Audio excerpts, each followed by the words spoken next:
Hello, welcome to the Always Be Comedy podcast. Our guest, good lord, and that is some would redo that, but I like it. Let's keep it unrecoverable. For a northerner to say podcast, that's like the bit right. I have to say big nasty, but it is big nasty, and I just couldn't nasty. Yeah. I just couldn't make peace with it. Anyway, if you're from the north, I hope you know what I mean.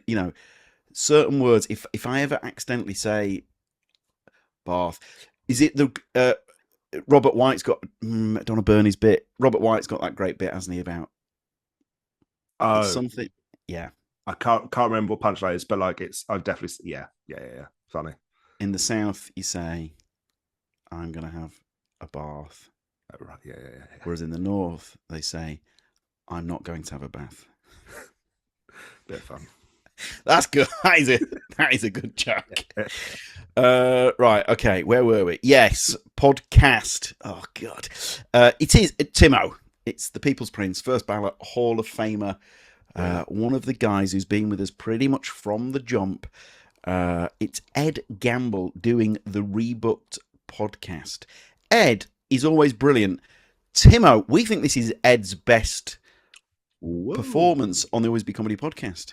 Yeah, third appearance. No one's done that other than Rachel Paris. And yeah, I mean, it felt good. Felt good in the room. The new Always Be Comedy hat trick is the original pod, the Rebooked pod, live pod. Great stuff.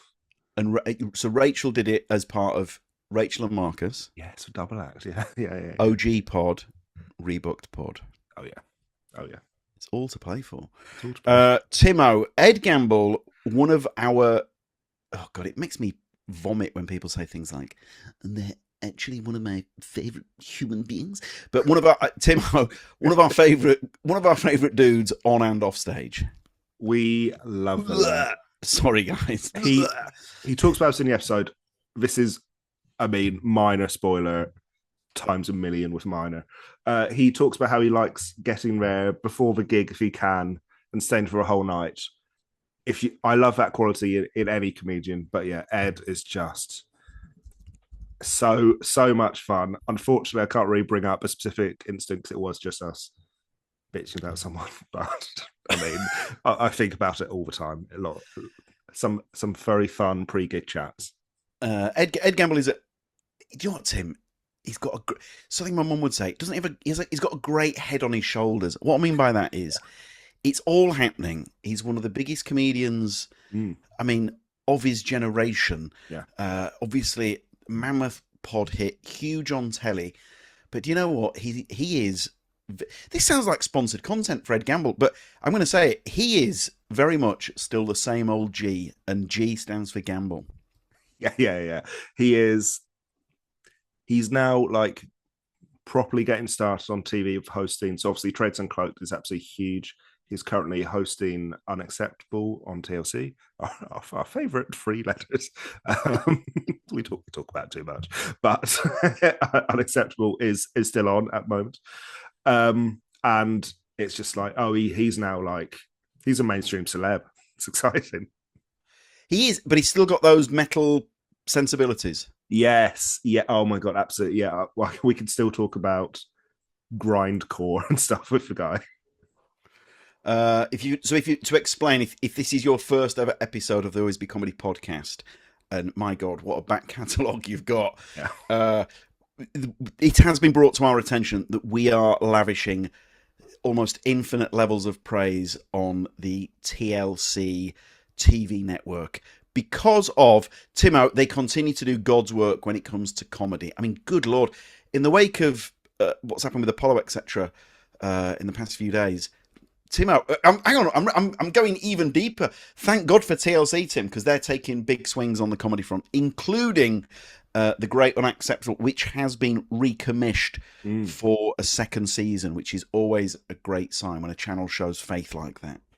Yeah, so they've obviously revived Mock for Week, and they're also producing their original content as well, such as Unacceptable. And I think there's more to come. I can't remember what it is, so I don't know if I'm breaking any Oh, it's secrets the Top because Trumps I thing. don't know what it is. Pardon me. Top Trumps? Oh yeah, Top Trumps. Yeah, the Sarah Pascoe Roisin 1 star show. Yes. Very good. And also, if anyone from TLC is listening, please buy Live at the Apollo. yeah, absolutely. I mean, so yeah, I'd I love would. that. What they've done with Mock the Week is phenomenal. So they could weave similar magic with Apollo. It's by Definitely. making it available on YouTube. That's been part of the genius, hasn't it? Absolutely. Yeah, absolutely. Right. So Ed Gamble is Yeah. on tour with Fresh Hell. It's usually Tim that is the one that remembers that we're supposed to plug the tour. Yeah. This is a real rare moment for me. What is going? Oh my, Tim, I'm fully home counted. Gee, Yeah, Leeds is. what's happened since an hour ago? Oh my god! I've gone from Compo on Last of the Summer White to Giles Brandreth. What? What's in this water I'm drinking? Anyway, old chap, January 2027, the tour kicks off. Ipswich, and then basically it runs January, February, March, April, May, June.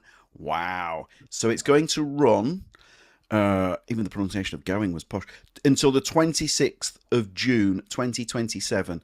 Timo, I'm gonna call it now. Knowing Eddie G, I would bet on gamble, to paraphrase a Bruce Dessau quote on Ed's website. I could imagine there being even more dates. I can definitely picture this getting extended. International, surely. Oh, yeah. I mean, actually, yeah. I think if you live, I'd say if you're Australian anyway, I'd say prepare for gamble. And I think probably America. He's done America before. He's done Canada. Yeah, probably America as well. He's done Europe. Hey, look. You know what? Yeah, Everything. If you live in Oslo, it's definitely happening. Yeah. As you can tell, I think we're bigger fans of Ed Gamble than Ed Gamble is. All the tour dates, edgamble.co.uk. Tim, I'm going to say, when Ed walks in the Tommy Field, you and I, we practically form a guard of honour. Yeah, literally. Yeah, sometimes literally. Right. Actually, Tim, he's also performing at the Edinburgh Festival, work in progress. He's also, the reason why I laughed is he's also performing at Always Be Comedy. Probably could have got that in earlier. Right, let's see. I think most of them are sold out. Right, okay. So there might be a smattering of tickets left for some tour previews. Monday the 2nd of November, Monday the 9th of November, Wednesday the 25th of November. But we are talking last few tickets, and we might even add some more. But anyway, so I mean, Timo, I think we've already gone through what's going on with Ed, but there's Off Menu, Trades Uncloaked, Taskmaster the podcast, Unacceptable, plus the live work. He is deservedly a busy boy, because this guy has been a grafter and brilliant for many years, and crucially, a very, very likable dude. Timo, we talked about the Chevy Chase documentary already. Yeah. But I would say, if you've not watched it, please do watch it. I'm Chevy Chase and you're not. But I would say there was an age of, and Tim and I just watched a video about someone's behaviour in the 90s not being great in the world of telly. I would say, thank goodness that we are knocking about, Tim, in an age of the Catherine Ryans, Romesh Ranganathans, Sarah Pascoe's, Ed Gamble's, Nish Kumar's of this world, where you start regretting naming people because there's so many. Yeah, there's so many. Yeah, but guys, I think you know where we're going with this. I think back in the day, big stars, people that were on telly lots, were making runners cry or throwing sandwiches at people or what have you. We're very grateful to live in an age where people are living proof. There are people who are living proof that you can be brilliant and brilliant in every regard. You can be brilliant and a really lovely person as well. Yeah. God, I really hope that is that is a particular pendulum that doesn't swing the other way. Oh God, I mean, God, absolutely. Not only are people very nice, they're also just very normal. and stuff. There's no diva-esque behavior. Yeah, I definitely would take it this way for sure. And also, look, I'm hoping that no one's going to be difficult at the Tommy field, surely. I can think of one or two. Oh yeah. Oh look, it's not 100%. But you know what? Thankfully, we probably are talking one or two. Yeah. All right, Tim. 5 or 6.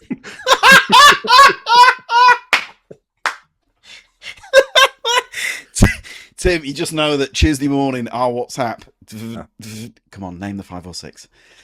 And with us, we will. We promise. Look at our Instagram. If they're on our Instagram, it's probably not them. Yeah, beautifully put. Yeah. Right then. Well, here he is. Someone who will always be on our Instagram. We love him very much. The great Ed Gamble. Ed Gamble. No one loves to rebuff praise quite like Ed Gamble. Always be comedy first ballot Hall of Famer. I mean, that's what it's all about, Ed. Well, look, I'll take it. I didn't realise you were establishing an official Hall of Fame, but I'm happy to hear I'm on the ballot. I need to work out now who's gonna welcome me to the Hall of Fame. Who's gonna do my induction speech? Timo? Who would induct Ed Gamble? It'd be Nish Kumar, wouldn't it? Yeah, and then Ed can do Nish the following year. The last thing I want is Nish Kumar inducting me into the Hall of Fame. We don't need an hour and a half from someone else before I get into the Hall of Fame. I've got to say, this guy with just a big screaming diatribe against the government and then welcoming me to the Hall of Fame. We're not doing it. Nish Kumar, Always Be Comedy at the Bedford in Balham on Friday. That is as close as I can remember to someone being carried out into the streets of Balham after a set. In a good way.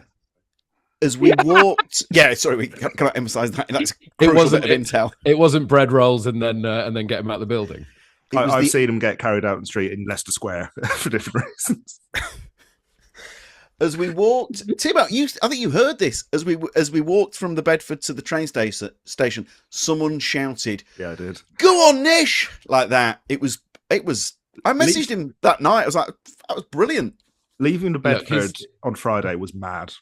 It was like a procession. He's a wonderful comic. He's a wonderful comic, and always smashes it. I would say there were other comedians on that night as well who you've not mentioned. Poor little Ellis James, not getting a mention there. Just all about Nish Kumar that night. And Ellis had a lovely gig. Dame Sarah Barron ripped it as well. Eh? It was great. It was great. That. Ellis then had the gig of his life. He said. And then he died on his ass at St Albans Comedy Garden, and I want that on record. Okay, it's on record. Thank you. If he's happy for it to be on record, it's on record. Yeah. Were you there? No. Just word gets around quickly on the circuit, doesn't it? Yeah, it does. It does. Right, Ed Gamble. I suspect most people have their tickets already, but anyone who's not, please talk us through Fresh Hell and what to expect. Well, it's more of your classic Gamble Hall of Fame business. The Maestro. Many people are calling me the Maestro. It starts late January 2027. It's another big old tour for your boy. This is really cracking me up. The whole boy Maestro. I'm trying to be more self-promote here. That's the thing now, because when I started, back in the golden age, when I started, if you did any sort of self-promotion and talked yourself up in any way, you were essentially in comedy prison. You couldn't. The big thing was people retweeting praise. Yeah. That was the worst thing you could possibly do. Saying you were good is an absolute crime against the art of stand-up comedy. Now, these kids, they're online. They've got to be self-promoting. That's the way you do it. You get the word out there. So I'm trying to take a little bit of advice from these young upstarts, and I'm putting it out there that I am fantastic. You got to come and see me on tour. My anecdotes are on point. My crowd work is sublime. There's, an emotional gut punch I don't know. I've not written it but yet, but I'd it's a imagine bit there big will be. emotional gut punch in this talk. Yeah, As you know, I cry every time. Yeah. Tim cries every time because it's the 90th time he's heard me do it. It's the 90th time he's heard me do all the stuff. And then I still say, oh, this is new. Don't worry. This will get better. But Tim's already heard it, over 100 times, some of it. So he's just gently weeping at the side going, why haven't you worked on it, Ed? You keep saying you're going to work on it. You can't keep saying this is new material. The tour starts in 6 months. 6 months. That's so far away. God, you're in great nick. You really are. But this is again, I'm going to step back from self-promotion briefly. This is the Ed Gamble shape of building a show. Okay, this is what happens. I have a tour booked in for 18 months' time. I furiously get every idea I've had in the last 2 years onto paper. I very quickly build a good 40 minutes. Then we're in stasis until the day before the tour. Then we enter into the plateau. It's very much like losing weight. You make some lifestyle changes, bang, weight starts falling off. A couple of months later, nothing happening. So we're very much at the chipping away stage. How that was actually one of my questions was actually going to be, and you've already answered it. Is that how the circuit has changed then, from almost self-flagellation back in the day to now not just self-promoting but self-championing today? Is that the big difference you would say? That's certainly one of the differences, and it certainly took me a little bit of time to reconfigure my brain to be like, oh, well, they have to do this because it's all about online and it's all about putting clips up and it's all about saying that things are going well, and putting that front on almost because people believe it and that's the way you get your name out there. But yeah, it took me a while to be like, that's all right. That's what they have to do. Not everyone's as lucky as some of us oldies who back in the day could get on telly and then people recognize our names. You got to get yourself out there online. So yeah. How do you find time to write? Well, I mean, this is a question wrapped up in praise, but obviously, there's been podcasts, books, companion shows, companion podcasts, on and on and on. Obviously gigging as well, TV, you name it. So how do you crowbar that time into to create and craft the tour? Well, luckily, my writing process has always been very haphazard anyway, and it will always start with one idea. I'll scribble a couple of things down in a notebook, normally on the day of a gig or the hour before a gig. I have convinced myself that I do all of my best work at gigs. So whether that be on stage or immediately before I go on stage, because my brain is in that sort of fight or flight, pre-gig adrenaline mode.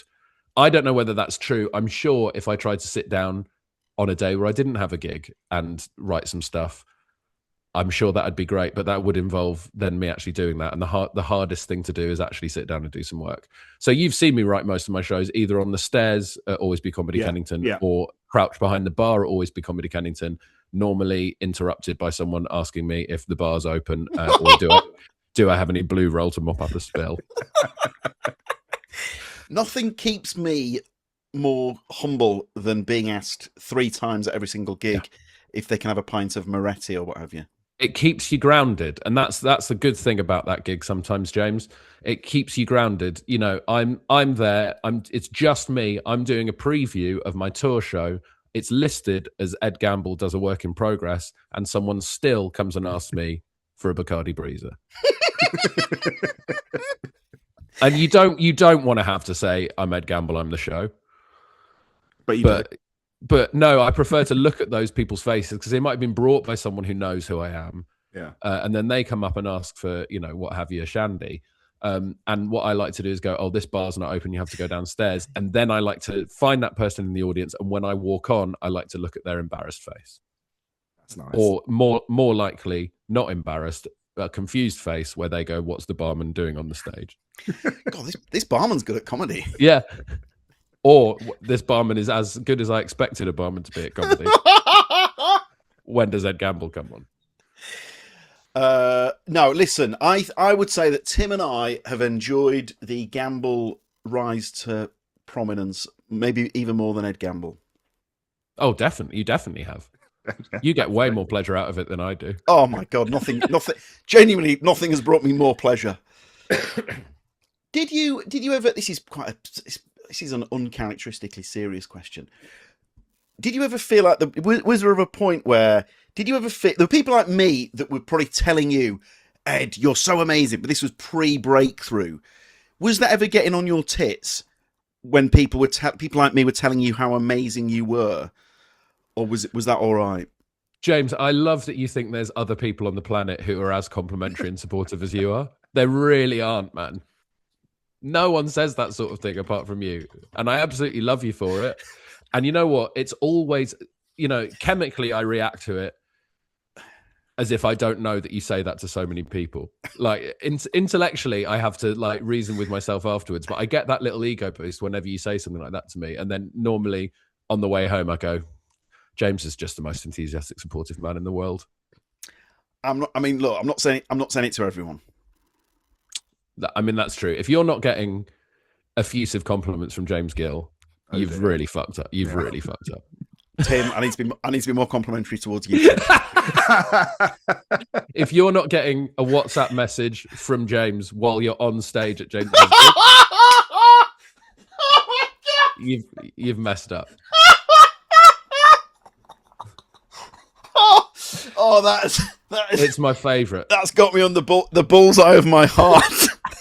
Mid-show notes. This is amazing. Mid-show notes. And you know what? It's spreading. I came and did Kennington when you weren't there, James, and Amy Annette was comparing. And she messaged me during the gig when I was on stage. Oh, I'm so pleased. So, and Annette is spreading that technique. And I love it. There's nothing better than getting off stage, opening your phone up, and the MC has messaged you one of your lines saying that's good. That's nice. Yeah. Has there been a moment, Ed, where while it's been happening, you've thought, "Oh, this is great. This is a lovely thing." Tim and I have had it a few times. I'd say where we've said to each other, "We've got this right now. This thing that is happening. We've got to appreciate. This is brilliant." How about yourself? What, just generally in life? Well, let's say I would say I'm trying to think of an example. Yeah, I suppose generally in life, I get it. I've had it.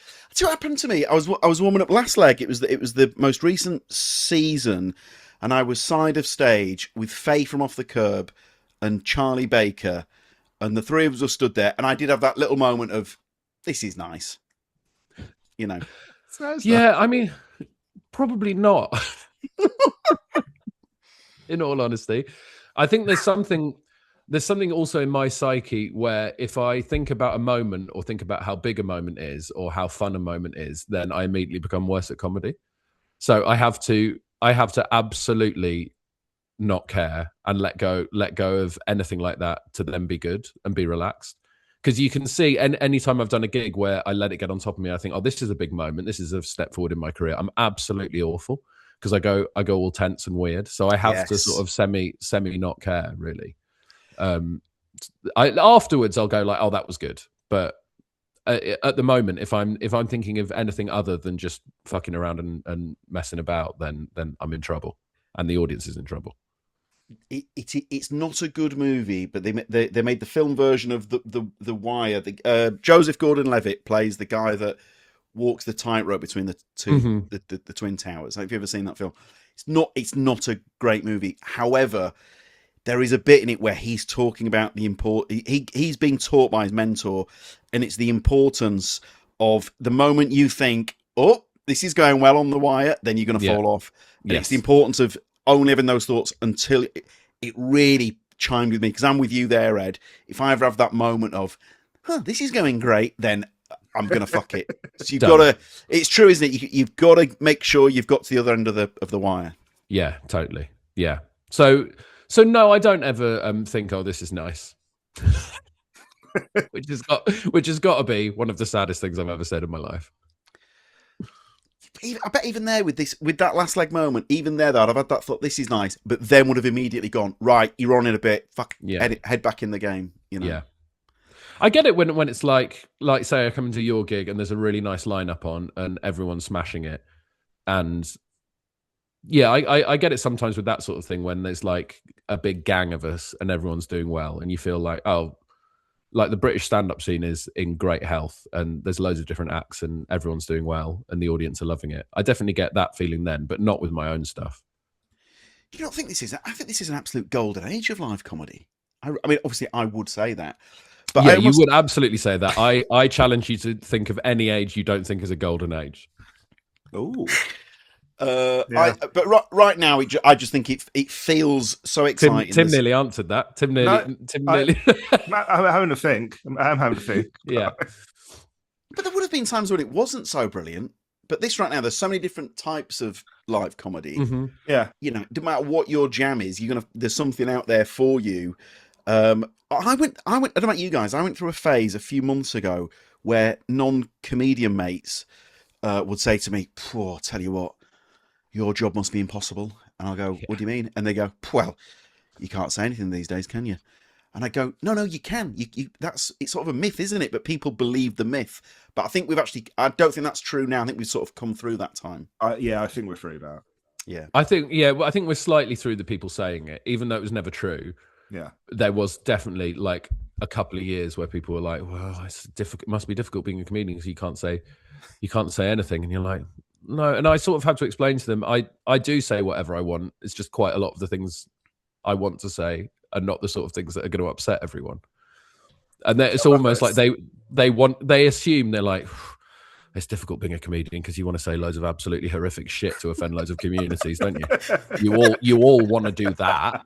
That's why you got into it, but you can't do that anymore, can you? Even though here's a massive list of very successful people who all do that.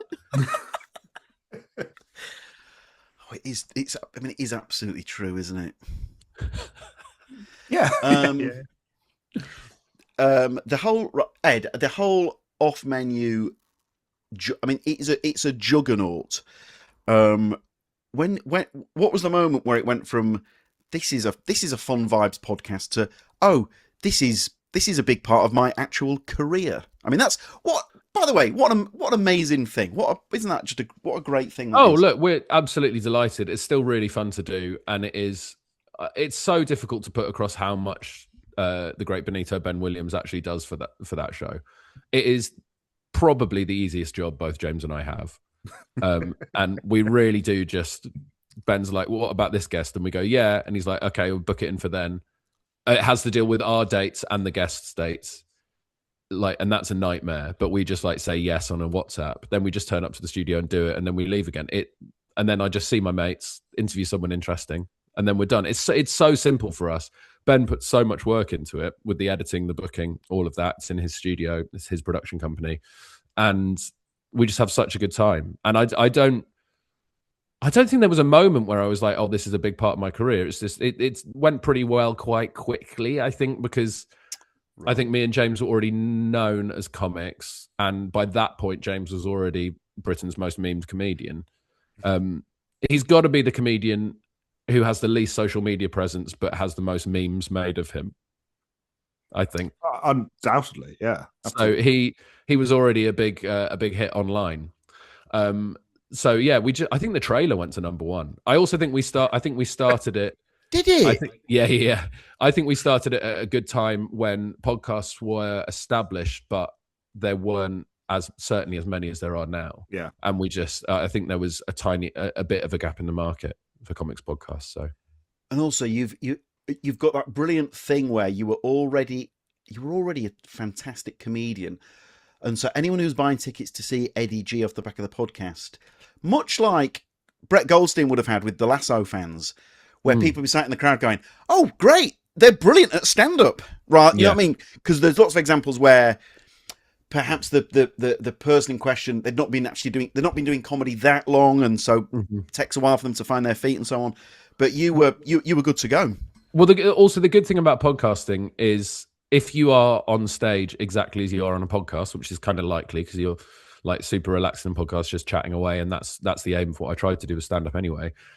No one's going to come along and go, "Oh, he's completely different. He's completely different on this." This is not a and God love the guy, a John Kearns Taskmaster situation where people watch him on Taskmaster go, "He's such a funny natural guy," and then they come along and he's got big teeth in.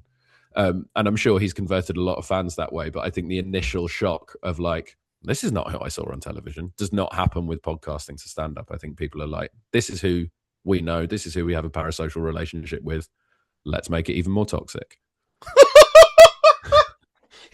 John, I mean, the way John addressed that in that tour Yeah. was brilliant, wasn't it? It was just perfect. So funny. I mean, he might come up again later because I'm an obsessive John Kearns fan. Also, sorry, Timo. No. I was just he did your Taskmaster podcast recently. It was so brilliant. And now you film it. There's lovely clips of him doing podcasts and stuff. It's just, I mean, what makes him so brilliant is that he doesn't do any of this, and like he'll do like 2 podcasts a year. But he's always the best guest of the year. Unquestionably. John Kearns, Tim Key are basically, if they're on any podcast, I'm listening to it because I think they are the 2 ultimate podcast guests. I think they are absolutely incredible. I wouldn't normally recommend episodes of my own podcast. Go and listen to the most recent John Kearns Taskmaster podcast. Yeah. Watch the YouTube because we just end up just silently like grimacing and chuckling and tears rolling down our faces. It's so funny. Also, a measure of Kearns is how many fans he's retained from tour to tour. Because obviously, a lot of people will have come to that tour from Taskmaster. They've gone to it and gone, "Oh, this is this is a generational talent," and they've snapped up tickets to the next tour. And I just think with John, that'll run and run because he's such a special talent. You know, he really is. Who has there been a guest where you've turned up, maybe not knowing what was going to happen, or you don't know where your expectations were, and then on the way home you've gone, Jesus Christ, they were phenomenal. You're always rolling the dice with actors, is what I'd say, because you never know. Like we'll always say yes to more famous actors because we're like, if you got to roll the dice. If you got the name, have a famous actor on there, that's obviously going to get people interested. And then they might turn out to be like a proper laugh, and maybe they're at the beginning of their press tour and they've still got some energy left. Sometimes though they do show up and you're like, oh, okay, you're 2 months into this press tour. The last thing you want to do is talk to 2 absolute goons for an hour and a half. Goons in the old sense. We're not doing that. Oh right. What the new goons are. Yeah, we're not new goons. I don't know what a new goon is. Tell me afterwards. It's fine. Look it up later. Okay. Don't look it up later. Okay, thank you. You might fall into the community, James. Oh, great. Who's a good example of that? We won't ask bad one, but who was a good example of an actor? Like, oh wow. I'll tell you mine if you want. Yeah. I went to interview Catherine Hahn. Yeah. And on the way home, I was like, Jesus Christ, one of the loveliest people. At the end of we finished the interview, got on so well. Yeah. And at the end, she said, I swear to God, actual Catherine Hahn. And also, I was such a fan as well, But she went, would you like a photo? And I was like, I would love a photo. And she went, let's do bad prom date. And so she did this pose, and I've still got the picture. It's a miracle I've not had it framed. And it's with the vibe is like awkward prom, and I could not have loved her more. But the thing is, that would be my assumption with Catherine Hahn. So because she is so funny and like seems like such a good vibe, that's what I almost think. It's such a curse for actors who've put loads of work into being fun on press tours. Yeah, sure. And being like, they're like, oh, they always say something really silly and it always goes viral. There must be some interviews where they turn up being like, I am fucking shattered. The last thing I want to do is be fun. When I was at I won't name the names, but when I was at Shortlist, a friend of mine interviewed someone that they thought was going to be fun vibes. Yeah. And they turned up with fun vibe energy. And shall I say, and you beat me out, Tim? Yeah, right. It happened 3 times. I know who it is. Oh, really? And then I interviewed him and I thought, oh, this is going to be tough. I fucking love the guy. Yeah, people have off days, right? So people have off days. That's why that guy had off day 3 times. Yeah. but I've got to say, maybe it was you know what? I mean, my mate's lovely, but maybe it was my mate. Maybe he's got off on the wrong foot, Yeah. If that happens once, then, he's probably dreading going. It's then in your head, isn't it? No. I will tell you one because I don't know really. I obviously knew her work, but didn't know what she's like in interviews. James and I never do any research. We'll only watch someone's previous interviews if we're not quite sure how to pronounce their name. hope that they've been on an American talk show where Jimmy Kimmel's announcing them, and we can work out how to say it.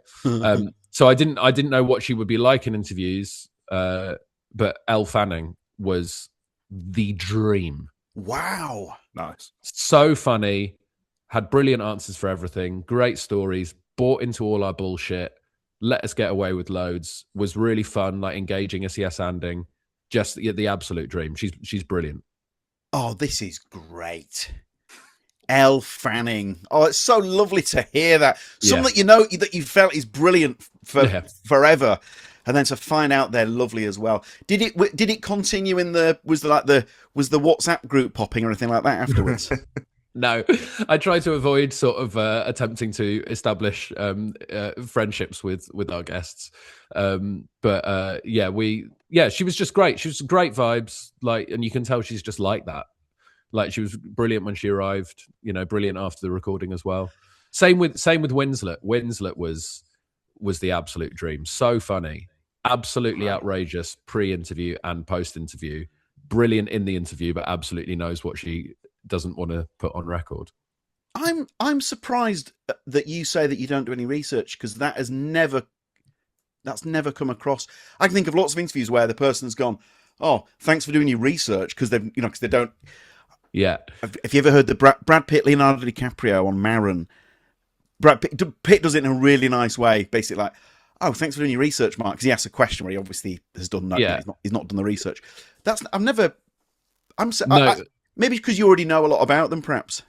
Well, there is that, and also we do the plug section. Just get it out the way at the top, and very, very often you can tell that they're bored of plugging it. So quite a lot of people will be like, "Yeah, here's when it's coming out," and then they just want to talk about food. So it'll never come back to that. And we will only have guests in if we sort of know who they are a bit, and sometimes that's to our detriment, because James is a sponge of information, and if he really likes a guest's work, I know I'm not going to say anything for the whole episode because he's just info dumping on the guest, and it will always be yeah, you were in that, weren't you? Do you remember when you did that? And they'll go, yeah, and he'll be like, yeah. He'll have no follow-up to it. It will just be, you were in that, weren't you? Superb. So I call him out on that, and yeah. I once asked Jack Black, who was lovely, but I once asked him, "Is there something from your canon, if you like, that you feel is overlooked? Something that you love, but not everyone necessarily loved it?" And straight away he goes, "Polka King." So with Eddie G, what's your thing that you yourself are like, "I'm so chuffed about that," but for whatever reason it didn't get the love perhaps that it might have done? Oh, I did a show for BBC America, like probably over 10 years ago now, knocking off for 15 potentially, called Almost Royal, which some people have seen, because I think the first season was on in the UK on E4, but they woefully under promoted it and promoted it in the wrong way, if you ask me. And we did 2 seasons of it. It was myself and Amy Hoggart traveling around the States pretending to be members of the royal family, and I think it was a really fun show. It's sort of, a lot of people are like, "Oh, is it like Borat?" And you sort of want to go, no, because it's way gentler, and it was about getting reactions from people, like Americans absolutely believing we were members of the royal family, and we would just do stupid shit, and they would sort of be like letting us get away with this stuff because they were like, "Oh, the British are so weird." It was really fun. We had such a joy making it, and it's just a very small channel in the States, and didn't really take off. We had a very supportive channel who gave us a second season, but yeah. Would you like to act more? I obviously yes, but I have some caveats to that. I don't want to audition for anything, and I want to be the lead role. And I don't think that's how acting works, really. So yeah, I do understand that I probably do have to audition and do self-tapes and things, but I just do less and less of those now because I find them absolutely miserable. And when I think, "Oh, mate, I want to act more," I think, "No, you do have to then put the work in," and I'm just simply not willing to do that. Ed, mate, you're talking to a kindred spirit. I mean, look, you're Ed Gamble and I'm me, right? I'm not. Yeah. If the listener, if you're not watching, I've got my hand up in the air, Fred, and I'm on the ground. Yeah, it's very James upsetting is to shorter see. than me. Yeah. But when you said that, the reason why I've gone bright red is because whenever Jesse Armstrong is at Always Be Comedy, the little voice in my head is, if this goes well. And that's how people cast, HBO shows, isn't it? Oh my god! This It's goes just well. you being brought out of Comic-Con. You'll never believe who we've got for the lead in my new political satire. It's the MC of Always Be Comedy Kennington.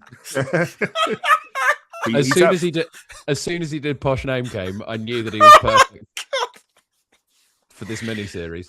Yeah. God.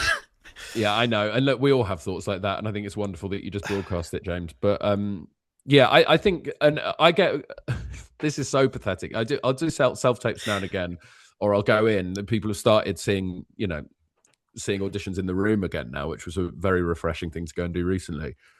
And the main battle is with myself to not be like, well, this is never going to go anywhere. What's the point of even trying? Or going into a room and just being so sort of like nervous of embarrassing yourself that you just screw everything up.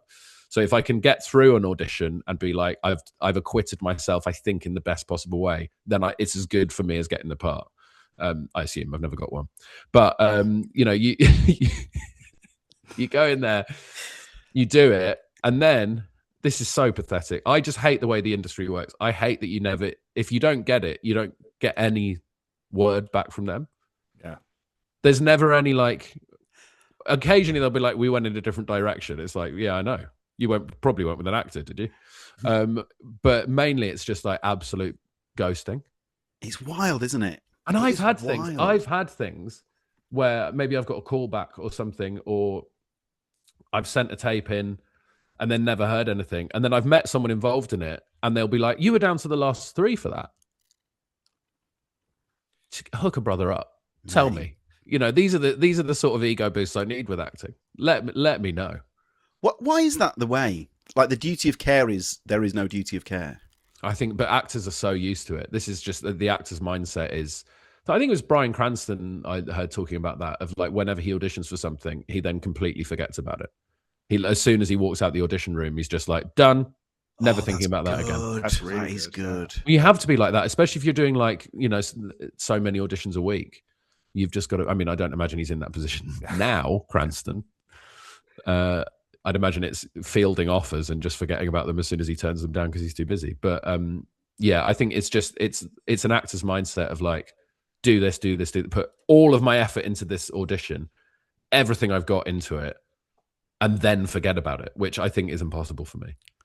So the dream role would be that sort of Christopher Guest-esque stable of pals who are improvising their way through a movie. That sort of thing be the dream. Give me something like that. Also, another caveat: I'll happily be in a film as long as I don't have to audition, as long as I'm the lead.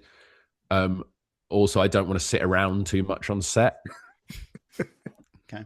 Yeah. Okay. So I'd like to be doing some other stuff, and then you just bring me in just very quickly to do my bit, and then I go again, and then I'd like to be able to double it with a gig. Great. I'd like to think, works for us. I'd like to think Christopher Nolan's listening to this, stroking his chin, going, "We have a deal." Look, get me in, Nolan. Whatever you're up to next, Odyssey 2, get me in. Yeah, Odyssey 2. Yeah. Because I mean, I know you'll know this from interviewing people from the blockbusters and what have you, but the downtime on the blockbusters is it's insane, isn't it? Yeah, and you look at the budget and you go, you can tighten that up. Less downtime. It's like, I think like you could be in a trailer for like 2 weeks, can't you? Because the schedule's not quite. They let you out at night though, right? They let you out at night.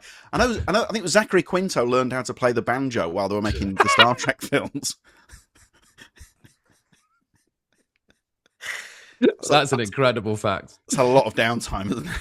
Yeah, and what a thing to commit yourself to as well, the banjo. Like, fucking hell. You've done something useful. Right, Timo, Lovely. right, Tim's nodding as if to say yes. Right, okay. Hang on. Apart from Fresh Hell, is there an unacceptable? Is there anything else to plug? I don't think so. Just generally off menu, generally Traitors Uncloaked. I don't think any of these things really need any plugging. I think if you've heard of them, you've probably listened to them or watched them. May I ask this very quickly then? Traitors Uncloaked, did that come about because they knew that you were the world's biggest Traitors fan? Yeah, I definitely did. I think I was on the Traitors train very early when the first series was on, and I was tweeting about it. And I remember I went and did Claudia's Radio 2 show at the time, and she said, "Thank you very much for tweeting about it because we're very proud of it. We're trying to get the word out there." So yeah, I think it was known that I was a fan of the show, and also, of course, just a consummate and constant podcaster. So I think it did work.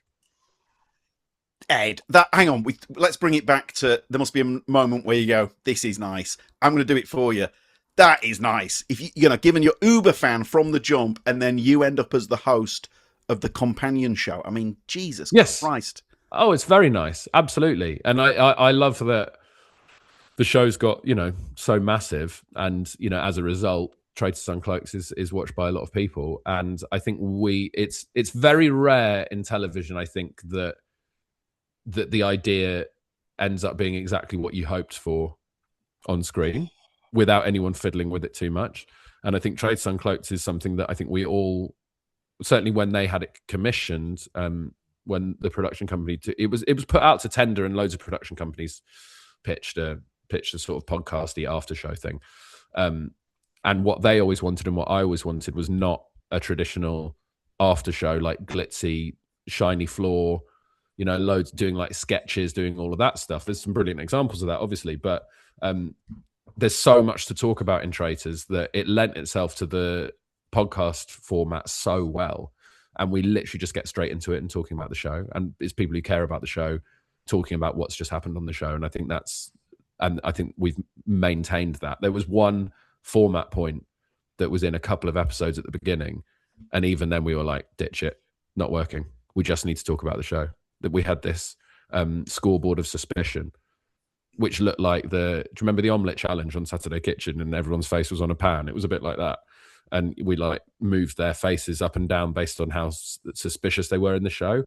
And it just didn't work. It was so not that show. We just need to get the guests in and talk to people about it. So yeah, and I think people enjoy that. They don't need it to be glitzy. They don't need big format points. And I'm very happy that no one tried to sort of TVify it too much. Ed Gamble, who are your favourite acts to see in a green room?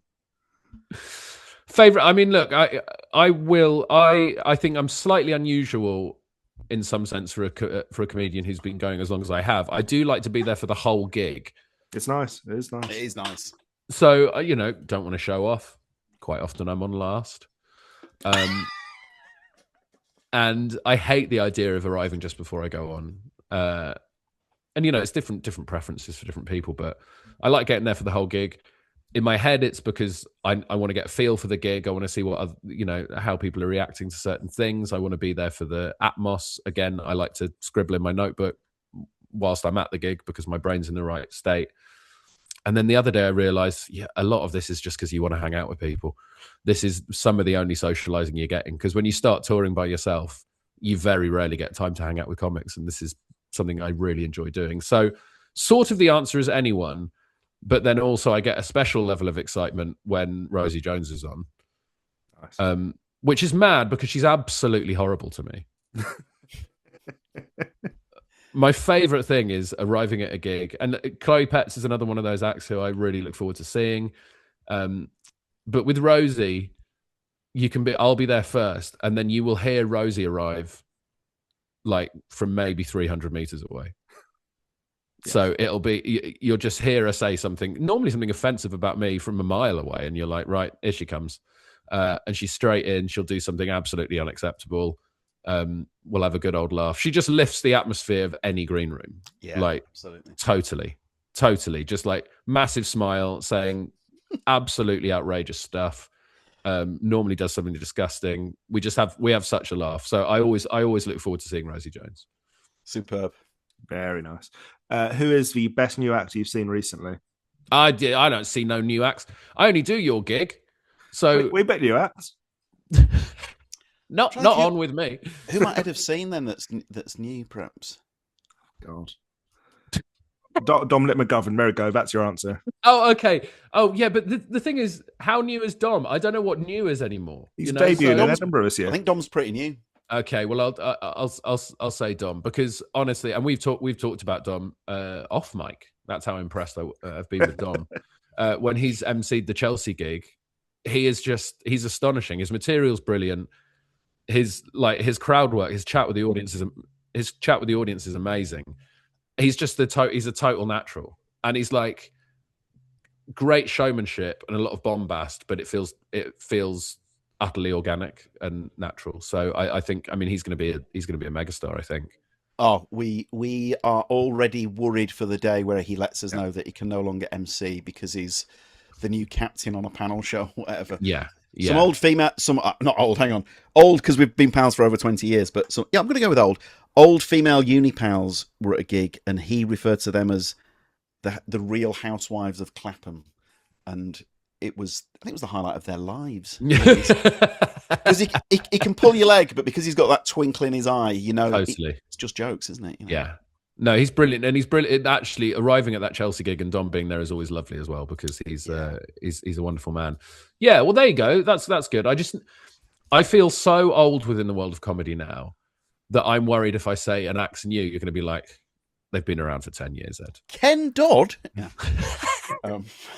Like I was going to mention as well, just because he might be newer to you. I don't know if you've booked him, but he's been going for ages. He's done the Fringe loads of times, but he's supporting me on the Fresh Hell tour. He's doing a whole bunch of support slots for me in the North and in Scotland. Is Sam Lake, who is phenomenal. And if you've not booked him, you should book him when he's down south. But he's based in Scotland. And I think it's that thing of like, sometimes there's brilliant acts just like cooking away up there in north of the border.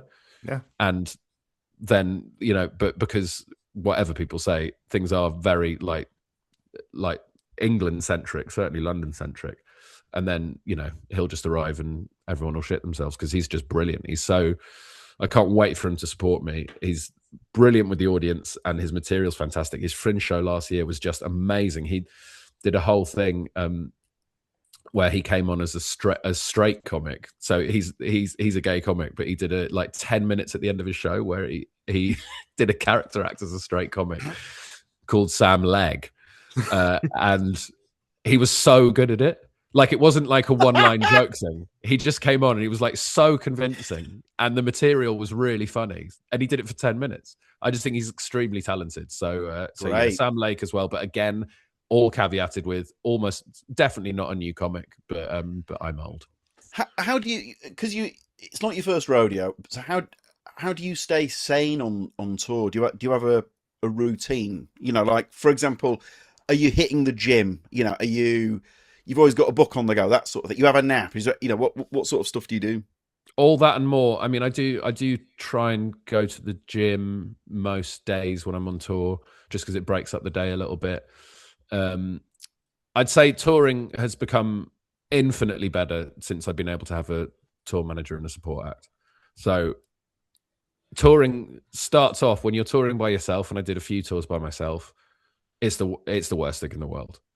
But it instantly goes from the worst thing in the world to the best thing in the world when you can get a tour manager you like and the support act you like. And I've got Paul Brown, who's my tour manager, who is just the best. He's just absolutely amazing, insanely good at his job. Like, you don't need to worry about anything, and also he's great company.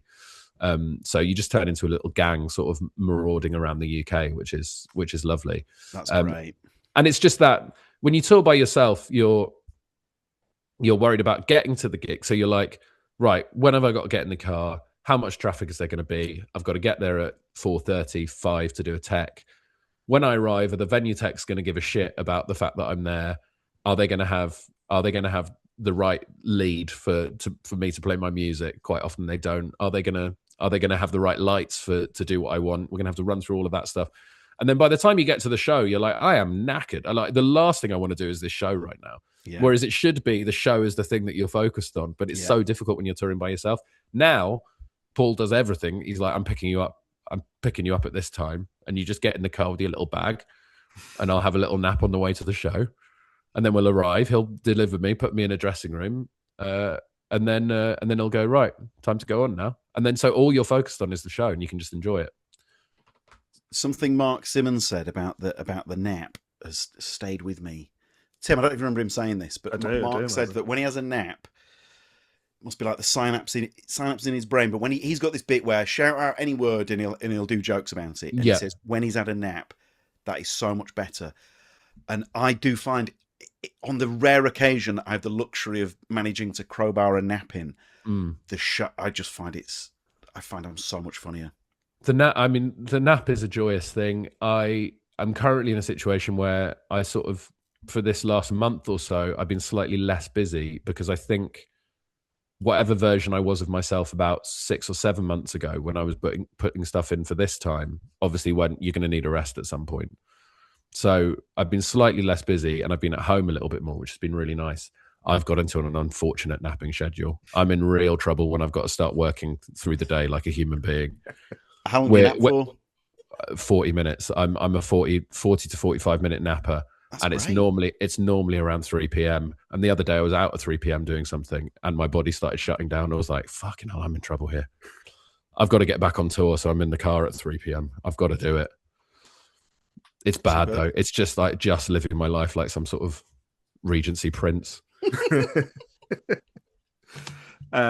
Who is your favorite comedian who no longer does it?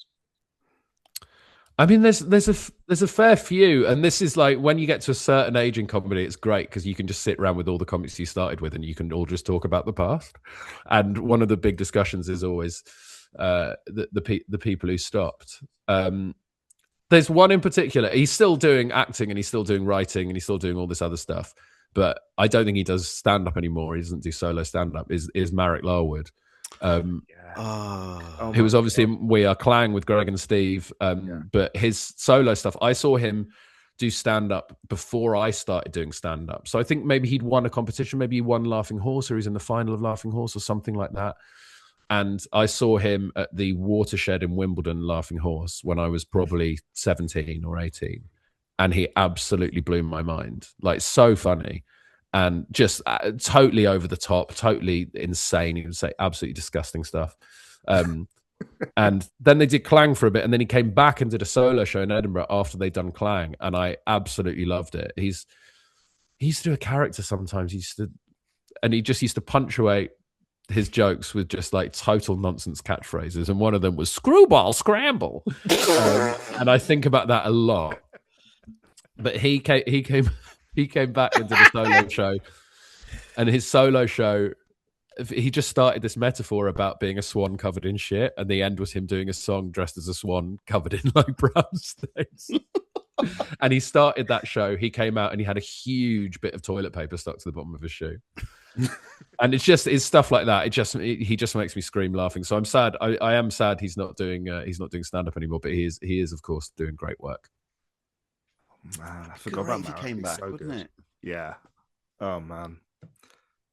The last time I saw Merrick in something was the first series of Last One Laughing UK, when I think Lou goes in. Lou goes into one of the rooms and looks in the mirror, and the mirror lights up behind, and it's Marek dressed as Lou. Yeah, and I think that's the last time I saw him on something. But yeah, he's fantastic, and I think about his stand up, I'd say, on at least a bi-weekly basis. He's so funny. He's so beloved. I would warm up Celebability, and everyone loved him. Everyone on the show, everyone behind the camera loves him. He's one of those guys, isn't he? He's universally beloved. Yeah, it's just so funny, so gross. Yeah, love him. What is a bit that you've retired that you secretly miss? Now, there are bits, obviously, that you have to retire because you've done them on a previous tour, and I sort of have to convince myself I hate everything I've ever written when I start writing new stuff, because otherwise I don't want to fall into the trap of keeping doing it when I should be doing new stuff. But that's also something I've completely painted myself into a corner with. I know brilliant comics who, if they're doing a big gig and they're doing 20, they'll just do their club 20. They do their 20 they know works. Whereas for some reason, I never allow myself to do that. I have to do the new 20 that's bouncing around in my head. And that is often to the detriment of the quality of the gig. And it will quite often be slightly harder work. But I feel like field testing new material, you have to put it under as much stress as possible. So I'll be doing these gigantic gigs and doing 25 minutes of new. So there's bits that I do secretly miss. There's bits that I tried to get on telly for ages, and they would always come out of the set. If I was doing stand-up on telly and you have to do like 25 minutes and they're putting 15 minutes out, the decision would always be take this bit out. But I absolutely loved it, but it would really upset people. It was about pulling my wife's hair being everywhere, all over the house. Yeah. And in the shower and all of that stuff. And it was about me being in the shower and somehow pulling one of my own wife's hairs out of my arsehole. That's right, yeah. And for some people, it really connected as a bit of universal observational material. For other people, sickening. But there was just one line in it about, imagine if it was one big hair attached to one coming out my head, and then I could just do that and then floss my body, which, it's so up my street, but it would be because I wrote it. Which Piers joke or bit do you wish you had written? We'll come back to Kearns, because interestingly, sometimes I watch comics and go, oh yeah, I could do that bit, but I just didn't think of it. And that doesn't make me wish I'd written it. But, you watch comics who are more similar to me, you go, that's really good. And that's within my wheelhouse. That's the sort of bit I could do. But I get much more sort of like, not jealous, but like in awe of bits where I don't even know the starting point. I don't know how they came up with it. I, to some extent, don't know why it's funny and why I'm crying with laughter. It's just, it could only be done by them. And John Kearns has got so many of those bits. His bit about the sloth ornament in the garden centre, which I only saw recently, I was on the floor. I was a complete puddle. And it's just because it's Kearns. It's such a funny thing. It's something he's noticed. It's something that happened to him, but it's just so purely Kearns, and no one else could do that. And I think that's something I wish I had to an extent where, it's so unique that you could see it written down and you'd be like, wow, I don't know how that's going to work. And then if someone said that's a John Kearns bit, you go, right, that's how it's going to work. Yeah, he's amazing. Yeah, that's great. The best. Mine is. Have you ever seen Michael Fabry's working class pilot routine? No, Fabry's got some amazing routines though. Yeah. When he did it, I was like, I'm not saying I could have come up with it, but when you when he did it, you're like, oh god, that's so good. And I've approached him about it, and he really downplays it, but I just think it's such a phenomenal bit of stand up. It's great. He's saying that he's from a working class background. Have you seen the bit? Maybe I should. No, you know what? I won't burn it because I'm sure he still does it because it's such a great bit. And Fabry's bit about going to the doctor to have his penis looked at as well. And do you know the bit I'm talking about?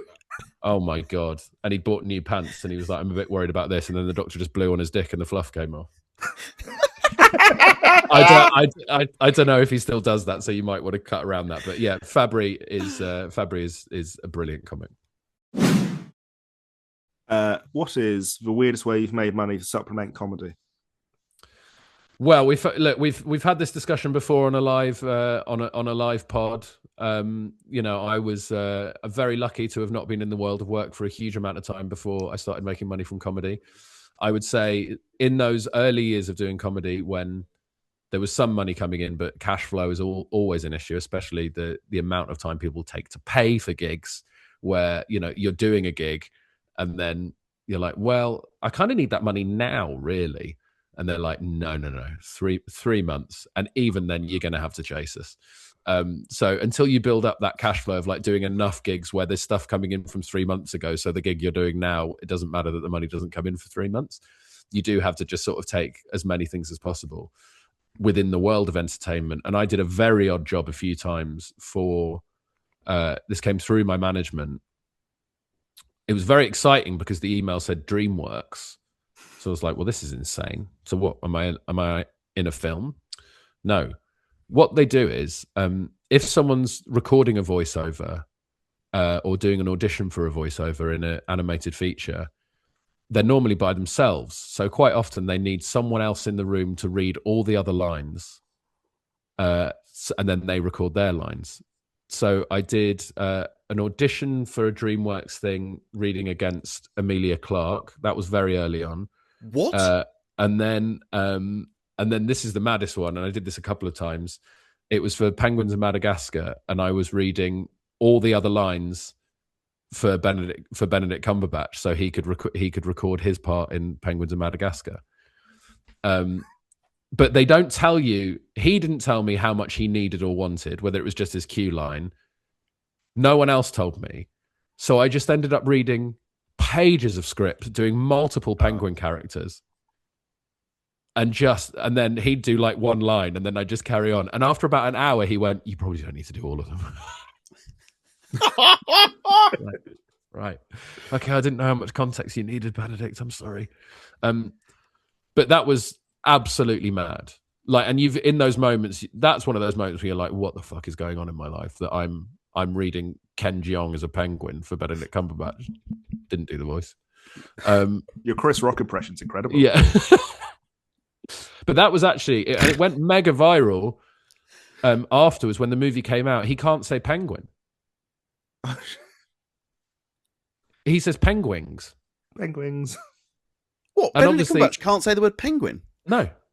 And he's in Penguins in Madagascar. He was playing a wolf or some shit. But he's there. I'm stood next to him while he's saying, "You bloody penguins," and all of that.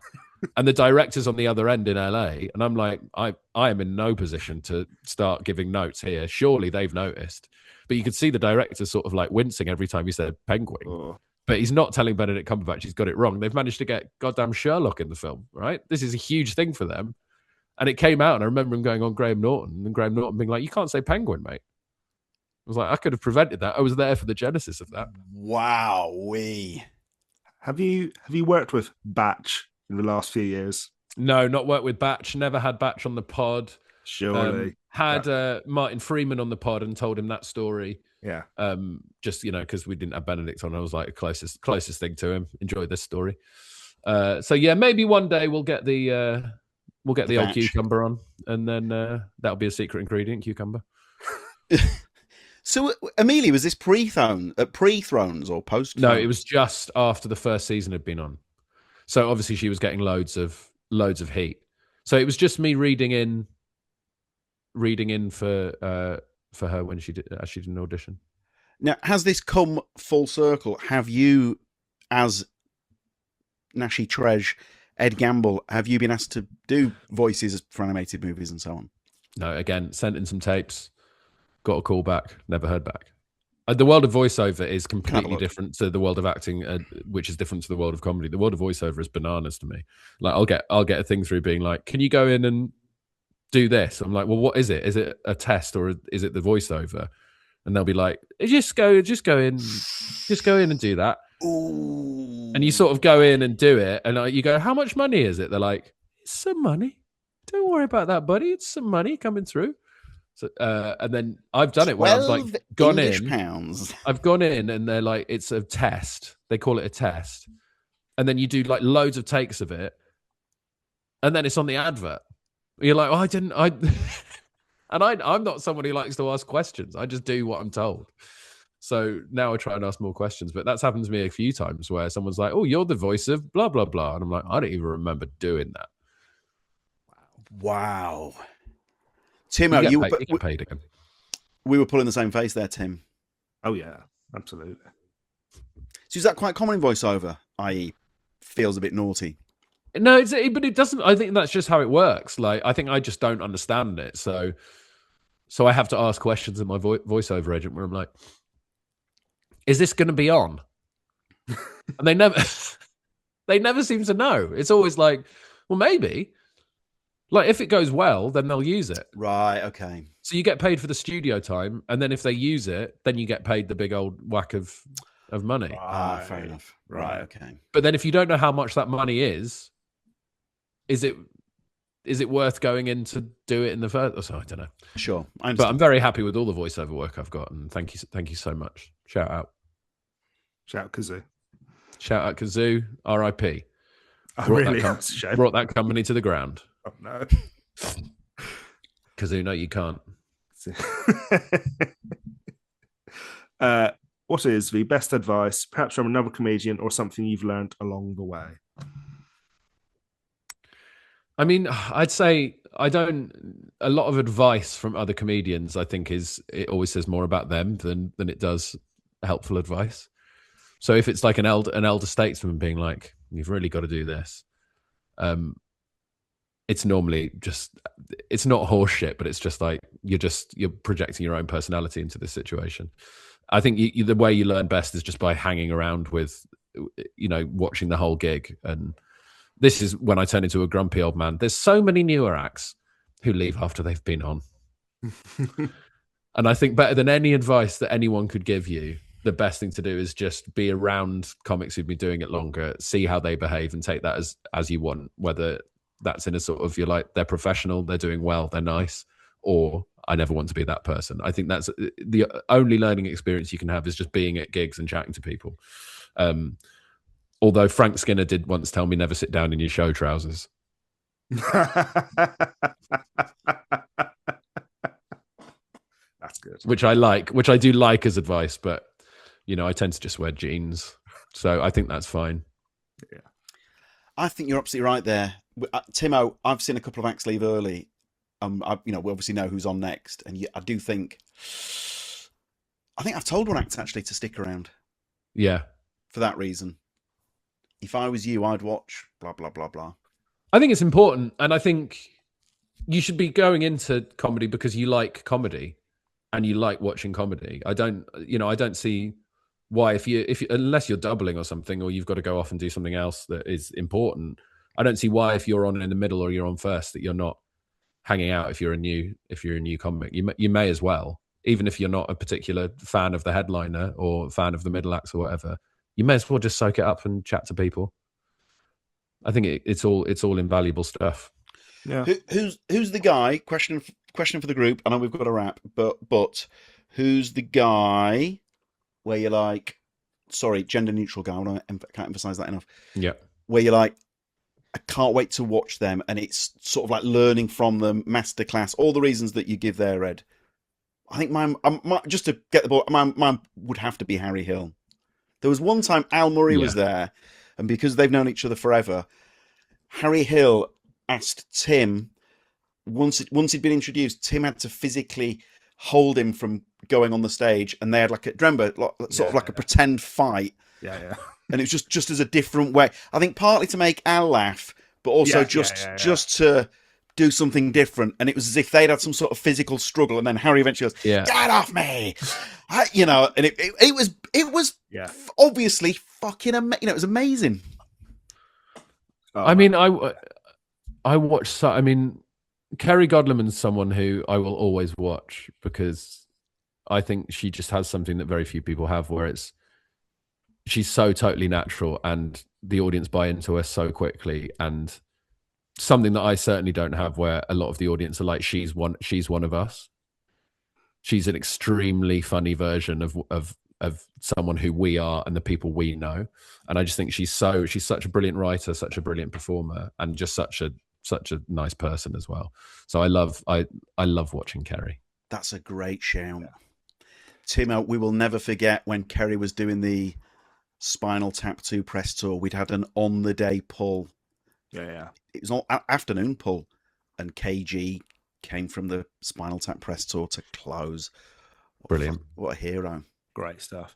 My answer for that is Sam Campbell, because he'll thought of something insane. He'll never, ever do again on stage, but just... So you weren't stressed when he brought the samurai sword? I can't say no to Sam, because it's going to be funny. It's going to be funny. So just let it be. It's the John Kearns rule. Let it be funny. Yeah, but when it's a samurai sword, there's got to be that worry. What if someone loses their head? Because that's pretty much, if someone got their head chopped off, that's pretty much gig over, isn't it? For Kennington, at least. Yeah, it's me ringing James, telling him his it's so funny because James wasn't there, so I was like, this would be so much more stressful if James was here, because I think, James, you'd also be like, oh, well, it is funny, but you can be quite careful, please, Sam. 100%. There was a time when Phil Ellis climbed into that wardrobe at the back, and Tim said it was like the greatest moment ever, but also caveated it with, "I'm so glad you were on a warm up." Yeah. Phil's someone I love gigging with as well. I've gigged with him a few times recently because he's one of those acts who just before the gig, he's like, oh, you've not seen me in a while, have you? Oh, I'm slick now. I'm slick. Like, I just go on, I do my stuff. I'm trying to be more slick. And you're like, well, if you're saying that, it's not going to be slick. Yeah. It's just not. Lou Sanders is someone as well who for years before every gig, she'd be like, oh, I'm not rude now. I'm clean now. I don't say rude stuff. And of course, because that's at the forefront of her mind, she's gone on and said the rudest fucking thing anyone can think of immediately. Yeah. So yeah, but yeah, both of them, love hanging out with them as well.